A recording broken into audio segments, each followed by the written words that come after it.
बहुत बड़ी फतह है ये इंग्लैंड की। और भारत का प्लान जो था वो कुछ ठीक नहीं किया, और प्लान जो था वो बड़ा सिंपल सा था। क्योंकि आजकल सारी जो प्लानिंग है वो बुमराह के इर्द गिर्द होती है। सो बुमराह का पहला ओपनिंग स्पेल, वो नहीं तो बुमराह का सेकंड स्पेल, नहीं तो थर्ड स्पेल, और फिर आखिर में हाथ ऊपर और रेन। मगर ये चीज हो नहीं सकी, और सेकंड इनिंग्स में लाजवाब बैटिंग की है इंग्लैंड ने, बुमराह के अगेंस्ट और जडेजा के अगेंस्ट। दोनों जो थे वो लीथल बॉलर्स हो सकते थे अगर इनको सर पे चढ़ा के बैटिंग की जाती, मगर इंग्लैंड ने सर पे नहीं चढ़ाया किसी भी बॉलर को। बाकी बॉलर्स तो खैर वो कंट्रोल ही नहीं दे सके जो बुमराह या जडेजा देते हैं जनरली, क्योंकि प्रसिद्ध को भी बहुत रन्स पड़े। इसी तरह से शार्दुल जो हैं वो भी इतने कोई पेसी नहीं है। सो वो भी कंट्रोल जो मिलना चाहिए था एक यंग कैप्टन को, शुभमन गिल को, वो मिल नहीं सका। जिसकी वजह से जो है एक बहुत बड़ा रन चेस किया इंग्लैंड ने, और रिकॉर्ड साज परफॉर्मेंस है। क्योंकि हमें पता है कि लास्ट इनिंग्स में आखिरी दिन वेयर एंड टेयर है पिच का, मेंटल वेयर एंड टेयर होता है। आपके कई हाइज एंड लोज में आप फंसे होते हैं टेस्ट मैच क्रिकेट में, और आपके बैड मोमेंट्स रिकॉल करते हैं। अच्छे मोमेंट्स इस टेस्ट मैच में इंग्लैंड के लिए कुछ खास नहीं थे, इसलिए कि बहुत रन्स करने दिए पहली इनिंग्स में भारत को, 5 सेंचुरीज लगा के बाय द वे भारत ये मैच हार गए, और ये भी एक यूनिक सी अचीवमेंट है। और फिर जो कमबैक किया है इंग्लैंड ने वो अपनी एक मेंटालिटी की वजह से किया है, और फिर रिजॉल्व, और जो कि घर पे खेल रहे हैं, और यहाँ पे रन चेज ये हो सकता है, और फिर हर एक ने अपना पार्ट प्ले किया। अनलाइक इंडिया के टेल एंडर्स ने सेकेंड इनिंग्स में अगर वो कहीं खड़े हो जाते तो ये 371 जो इंग्लैंड को करने पड़ते, ये शायद 415 420 तक चले जाना था, और फिर ये मुकाबला बिल्कुल ही हाथ से या वन साइडेड हो जाना था, या फिर इंग्लैंड ये ड्रॉ कर सकता था या मैच हार जाता। तो वो जो 5 विकेटें गिराई है ना, या 6 विकेटें टेल एंडर्स की 30 रन पे, उसी से भी बहुत मुकाबला जो है वो इवन स्टीवंस हो गया। सो कहानी कहां से शुरू करें? एक यंग कैप्टन शुभमन गिल, यहां से कहानी शुरू करते हैं। क्या चीज अच्छा किया, क्या चीज अच्छा नहीं किया? अपनी फॉर्म अच्छी थी, सेंचुरी की, उससे कॉन्फिडेंस आता है। दूसरा, इनका डिमीनर अच्छा है, स्माइल रखते हैं। प्रेशर में तो जरूर होंगे, मगर ऐसा भी नहीं दिखा कि बिल्कुल ही बॉक डाउन हो गए हैं। जो गलती हुई है वो ठीक है, जडेजा की परफॉर्मेंस ठीक नहीं थी, बुमराह उस तरह की बॉलिंग नहीं कर सके सेकंड इनिंग्स में, हालांकि पहली इनिंग्स में 5 विकेटें ली उन्होंने। और इनका यूटिलाइज करना, इनको कब लेके आना है, किस एंगल पे बॉल कराना है, ये सब जो है वो आप उसकी क्रिटिकल एनालिसिस कर सकते हैं। मगर मेरे हिसाब से जो सबसे बड़ी गलती हुई वो फील्ड प्लेसमेंट में हुई, नंबर वन। इसलिए कि बॉल को चेज किया, फर्स्ट स्लिप नहीं ली हुई आपने लीड्स के ऊपर, इंग्लैंड के ऊपर वाइट स्लिप्स रखी हुई हैं। सो वहां से चांसेस भी मिस हुए स्लिप कॉर्डन से, और चौके भी लगे। इसी तरह से फील्डिंग में 5 कैचेस मिस किए, और फिर मीम्स ही बननी शुरू होगी। जैसे जयसवाल की मीम जो है वो बड़ी मशहूर हो गई हुई है कि वो गाड़ी में बैठे हुए हैं और वो कह रहे हैं, क्योंकि उन्होंने कैचेस भी ड्रॉप किए, कि where can I drop you. So इस तरह की भी चीज़ें फिर सुनने को मिलती हैं। खैर, that's part and parcel of a cricketers life. असल में जो क्रिकेट या स्पोर्ट्स की एक जो सबसे अच्छी चीज़ करता है ना इंडिविजुअल के लिए, वो ये कि आपको अपने पे हंसने का एक तरह से आप यूज टू हो जाते हैं।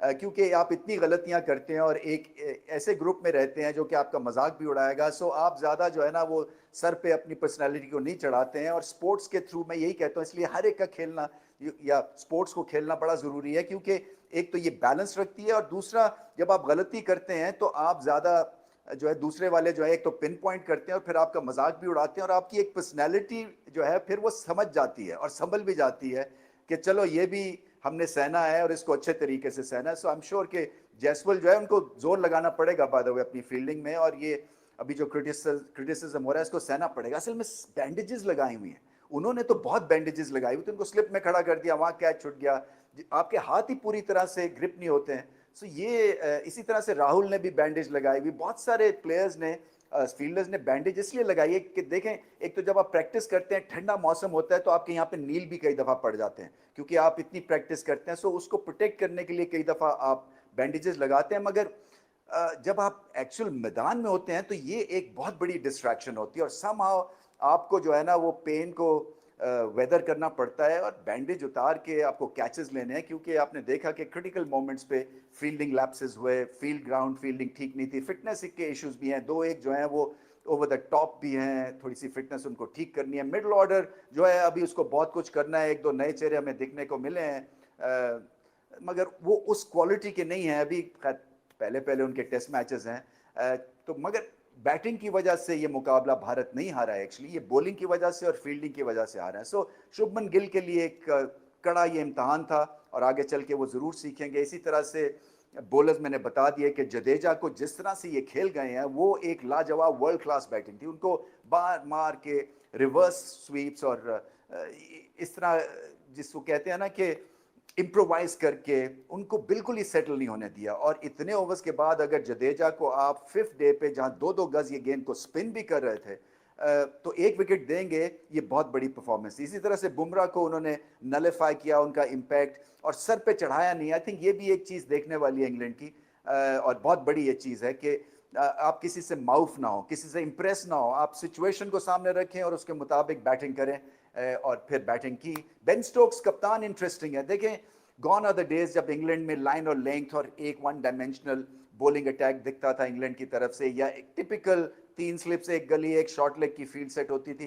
बेन स्टोक्स के नीचे क्या हुआ है इंग्लैंड की बॉलिंग को कि ये एक्सपेरिमेंट अपनी रेंज के साथ करते हैं, फील्ड पोजीशंस के साथ करते हैं। सो बॉलर्स अपने आप को भी चैलेंज कर रहे होते हैं और बल्लेबाज भी सोच रहे होते हैं कि ये 2 फील्डर्स जो मिड विकेट और स्ट्रेट मिड ऑन पे लिए, ये क्यों लिए हैं, या 4 बंदे जो बाउंसर के ऊपर लिए हैं, ये क्यों लिए हैं, और अब क्या ये अटैकिंग स्ट्रैटेजी इनकी क्या होगी। तो इसी तरह से वो एक प्लास्टिक टर्फ के ऊपर या ऐसी सिचुएशन जहां पे कुछ ज्यादा गेंद स्विंग नहीं कर रहा, सो चीजें ही मेक्स इट हैपन और सारी टीम जो है इनके साथ लग जाती है। सो ये आउट ऑफ द बॉक्स एक रेंज इन्होंने डेवलप किया है। At times it works, at time it doesn't, but मुझे ऐसा लगता है कि इस टेस्ट मैच में जहां पे बहुत ही आला बैटिंग कंडीशंस थी, यहाँ पे आउट स्मार्ट और आउटविट किया है एक तो इंग्लैंड की कैप्टनसी ने और दूसरा इंग्लैंड के बॉलर्स ने। बहुत बड़ी जीत जैसे मैंने कहा इंग्लैंड के लिए है। सो एक कॉन्फिडेंस मिलता है, एक आपको हाई मिलता है। इंग्लैंड जो है ना एक बहुत बड़ी टीम बन चुकी है टेस्ट क्रिकेट में और वो ये याद रखेंगे लॉस, इसलिए कि फिर अगले टेस्ट मैच में खड़े होना है, जल्दी से खड़े होना है।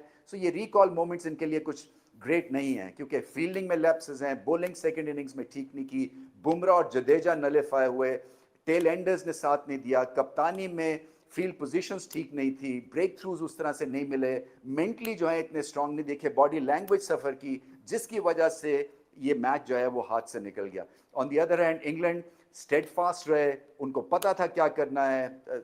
बड़ी लंबी इनिंग्स बैटिंग की इंडिया की तरफ से दिखी, उसके बावजूद ऑलमोस्ट उतने ही रन्स किए। सेकेंड इनिंग्स में फिर से एक टफ टाइम दिया इंडिया को, एंड में जो है उनके टेल एंडर्स को जमने नहीं दिया।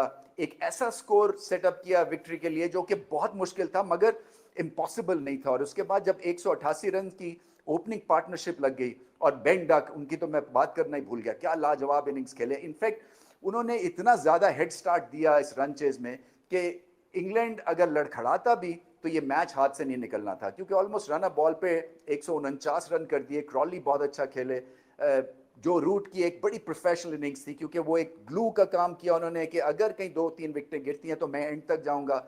और फिर उनके कीपर जो हैं जेम्स, वो भी बहुत अच्छा खेले। तो ओवरऑल हमें एक पैटर्न दिखा, एक रिजॉल्व दिखी, कमिटमेंट दिखी और बेन डकेट की तरफ से लाजवाब इम्प्रोवाइजेशन देखी। इनफैक्ट उन्होंने कॉन्फिडेंस खराब किया जडेजा का, क्योंकि जडेजा को अगर वो अलाउ कर देते बॉल करना तो वो फिर बहुत सारी विकेट्स ले जाते हैं, क्योंकि लिटरली जहां सही ऑफ द स्ट्रेट भी गेंद स्पिन हो रहा था और रफ से तो 1.5 गज स्पिन और बाउंस हो रहा था, मगर उन्होंने रिवर्स स्वीप खेली, बहुत ही आला बैटिंग की और उन्होंने ये जो इसकी थीम है, इस जो रन चेज का जो एफर्ट है वो उन्होंने तने तनहा संभाल लिया। सो बहुत बड़ी इनिंग्स खेले, शायद अपने करियर की बेस्ट इनिंग्स और एक लाजवाब टेस्ट मैच देखने को मिला है। देखिए इस तरह की टेस्ट क्रिकेट से जो है पूरी टेस्ट क्रिकेट खड़ी हो जाती है और आपको देखने को दिल चाहता है, क्योंकि 5 दिन इतने ज़्यादा एब्जॉर्बिंग थे, इतने ज़्यादा highs and lows, ups and downs, एक सीसॉ बैटल थी between bat and ball, between India and England.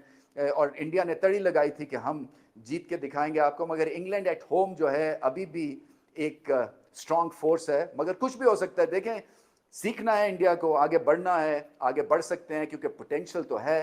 थोड़ा सा आयरन आउट करना पड़ेगा अपने बॉलिंग अटैक को, एक आधी चेंज करनी पड़ेगी, अपनी फील्डिंग ठीक करनी पड़ेगी और यहाँ से और ज़्यादा स्ट्रांग होना पड़ेगा।